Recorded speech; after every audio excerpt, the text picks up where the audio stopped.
What does Erik actually look like?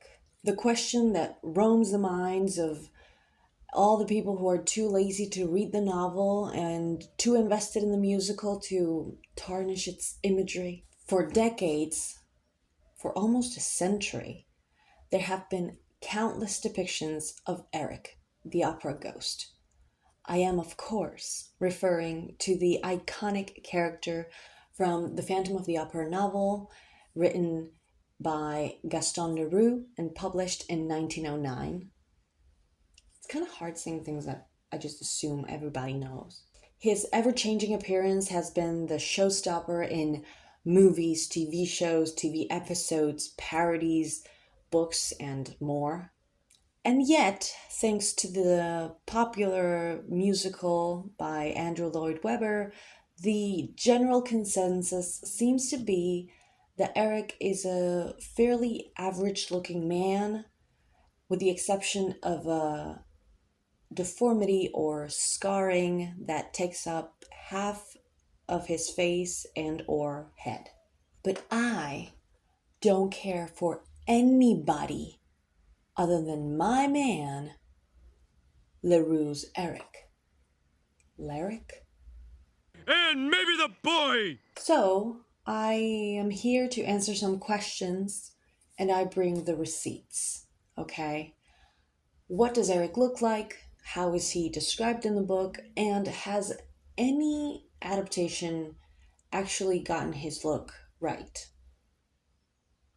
Let's get into it. Hi, I'm Valentina and I am obsessed with Phantom. Side note, when I say Phantom, I am 99% of the time talking about the book. So whenever I say Phantom, it means the novel. I'm not talking about the musical or any other thing. Okay? Great. Today we're going to learn what Erik, the opera ghost, the angel of music, the king of traps, the siren, man, he has a lot of titles, actually looks like. Several characters see and describe Erik to other characters or to Leroux himself as a self insert character in his own novel. Again, something that I absolutely love. So let's go in order, shall we?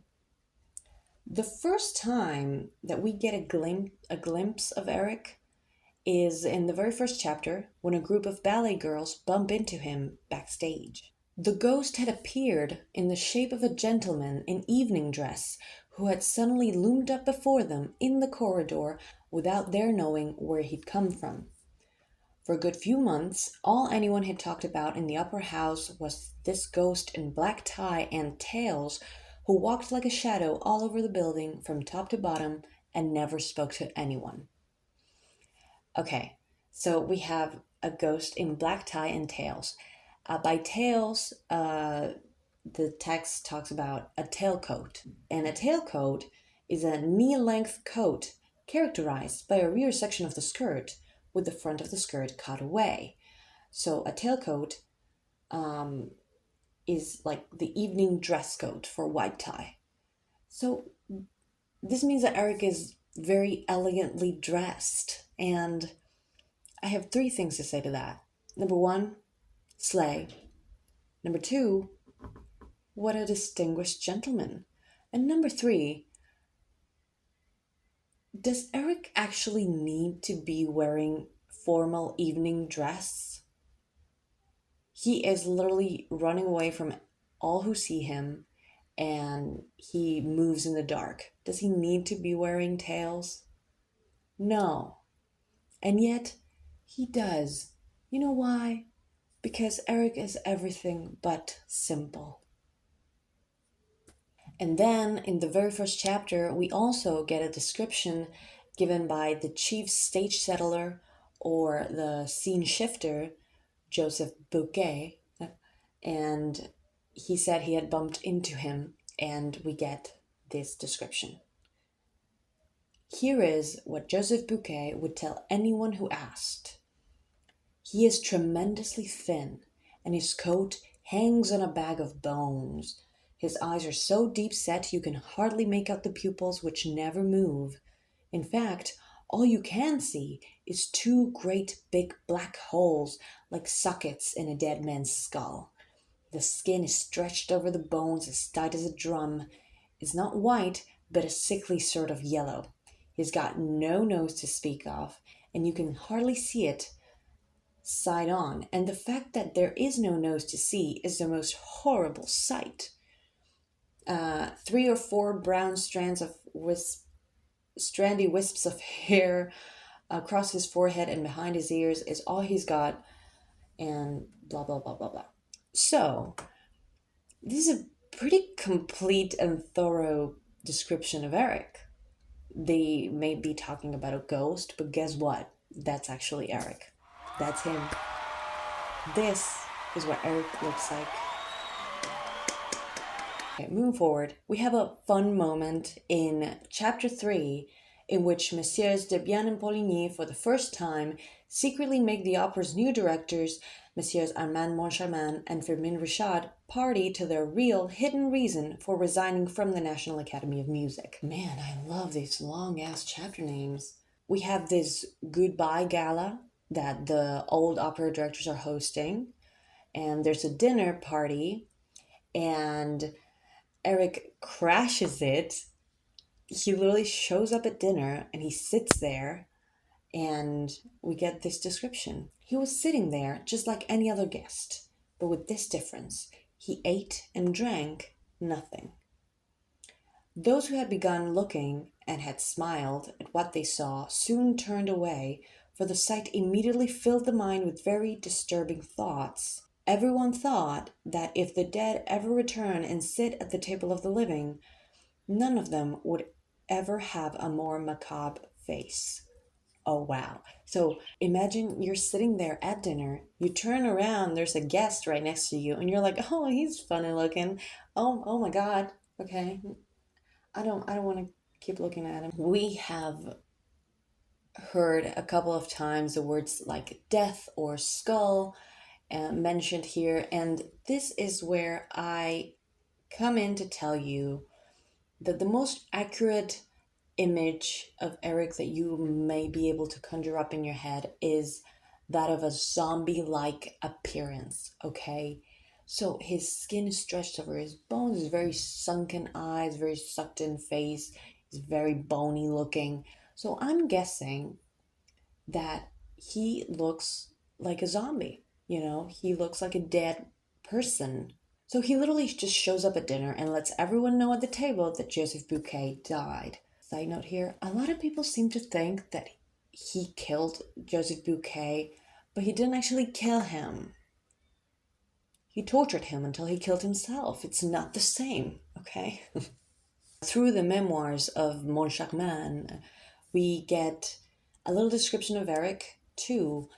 He says that his nose was long, thin, and transparent, and this is where Leroux swoops in to say that the nose could have been false. Perhaps what Monsieur Moncharmin thought was transparency was a trick of the light. It is known for a fact nowadays that technology can create very convincing false noses for those who have lost them as a result of an accident or following some medical procedure. Okay, so we get a moment to think if Erik's Erik's appearance may have been a result of an external force, maybe an accident or an injury that occurred. But this is later ruled out, and we'll get there. Then we have the incredible top 3 best chapters in Phantom, chapter 13, Apollo's Lair. Lair? I think I'm saying that wrong. Chapter 13, Apollo's Lyre, which is where Christine reveals to Raoul everything that went down between her and the Angel of Music and Erik, and the first time she physically met Erik. And we get this iconic line. I wanted to see the face of the voice, and instinctively, with a movement of my hand over which I had no control, for I was no longer mistress of my actions, my darting fingers snatched the mask away. Oh, horror, horror, horror. I love that shit so much. It's so dramatic. The ellipses between each horror, that's amazing. That's literature right there. And oh my god, I almost forgot to talk about the mask. The mask in the same chapter is described as being black and covering his entire face. That is so interesting, and that's one of the things that shocked me the most the first time I read the book after watching the musical. Being so accustomed to the musical, you expect like the white, maybe not a half mask, but at least a white mask, you know? Surprise, surprise, it's not, it's black actually. How can I describe it for you? Raoul, you have seen dead men's skulls desiccated by the passage of time, but none of those death's heads moved, and their dumb monstrousness was still and fixed. They were not alive, so imagine, if you can, the mask of death itself suddenly coming to life and with its four black holes of eyes, nose, and mouth expressing boundless rage, the implacable fury of a demon, but all with no expression in its black eye sockets, for I later discovered you can only see his smoldering eyes in the deepest darkness. This is basically Christine saying that he looks like death, right? And that when she took his mask off, he howled and screeched like an animal in anguish and rage. We also get this fun image that his eyes work like an animal's eyes, right? Like a rabbit or a cat's eyes that they glow in the dark. We also get confirmation of this later in chapter 22 concerning the interesting and instructive ordeals undergone by the Persian in the belly of the opera. Right after Erik and the Persian bicker like a married couple, the Persian says that he loomed with the menace of a wrecking rock, except that rocks don't have yellow eyes. Soon all I could see were those eyes, and finally even they disappeared into the gloom which settled back over the lake. So his eyes are yellow and they glow in the dark. That's so interesting. Okay, back to Apollo's lyre. Right after she rips his mask off, Erik forces Christine to look at him again, to face the facts, and he says, "Learn that I am made entirely of death from head to foot, that you are loved by a corpse." So we get the confirmation that this isn't just a head face thing. It's we get the whole package. He looks like this all over. Okay? He looks very skeletal. He's tall, thin, has spindly little fingers and arms and legs. I'm upset. Like, he is the ideal man. This is the ideal male figure, okay? Oh, and a few moments earlier, Christine, in this very same chapters, tells Raoul what happened when she was taken away through the mirror into this dark room, and that a hand took hers and that it was bony and cold. Later, she says that his hands were gentle. Hands were gentle. Oh my god. But did not smell any the less of death. So he smells. You know what I think that smell means though?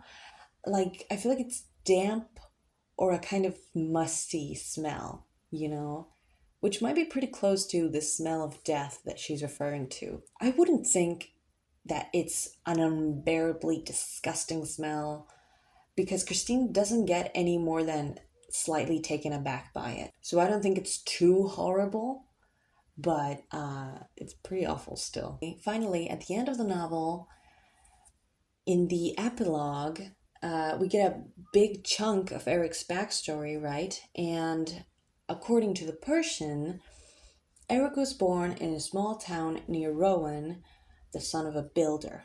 He had run away from home and at an early age, for his ugliness filled his parents with horror and disgust. So we finally get the confirmation that Erik was born like this. There wasn't anything external that made him the way that he is. He has looked like this ever since he was born. So that's the cross that he had to bear his whole life.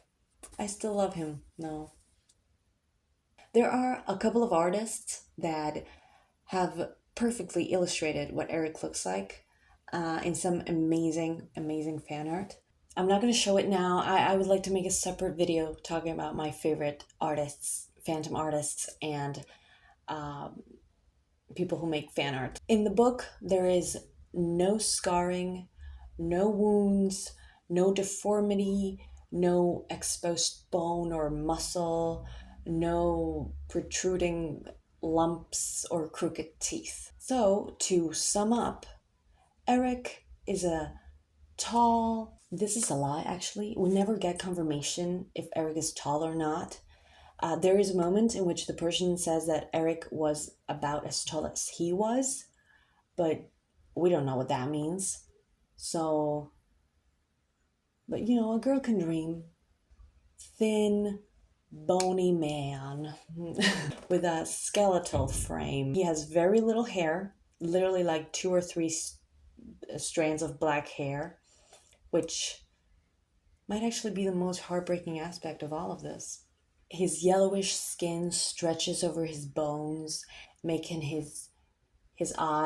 making his eyes look very sunken, giving him a sort of skull-like appearance.